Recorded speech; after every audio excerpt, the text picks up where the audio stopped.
అందరికీ ఆయన కడసారి చూసుకోవాలని వచ్చినటువంటి అందరికీ చాలా థ్యాంక్స్ చెప్పుకుంటున్నాను. ఆయన మా కుటుంబానికన్నా ఒక ఆర్టిస్ట్గా ప్రజలకి ఎంతో సన్నిహితుడు. ఆయన నటన చేత, ఆయన నటన వల్ల మీకు అందరికీ ఎంతో దగ్గర అవ్వగలిగారు. ఆయన రేపొద్దున ఇప్పుడు 4 గంటలు దాటిన తర్వాత ఇప్పుడు ఆయన ఇంటికి తీసుకెళ్తున్నాం. ఇంటి దగ్గర ఆయన చూసుకోవాల్సిన వాళ్ళందరూ చూసుకున్న తర్వాత రేపు మార్నింగ్ 10 గంటలకి ఈఎస్ఐ ఎర్రగడ్డ శ్మశాన వాటిక దగ్గర,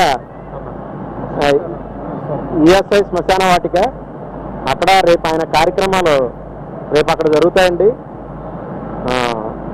ఇంకా సపోర్ట్ ఉన్న వారందరికీ నేను పేరు పేరున కృతజ్ఞతలు తెలుపుకుంటున్నాను. మీడియా వారికి చాలా ధన్యవాదాలండి. మీడియా వారు కూడా ఒకళ్ళిద్దరు ఆయన ఉండగానే చిన్న తప్పుడు వార్త వచ్చినా సరే మిగతా వాళ్ళందరూ ఖండించారు, వాళ్ళు కూడా క్షమాపణ చెప్పారు.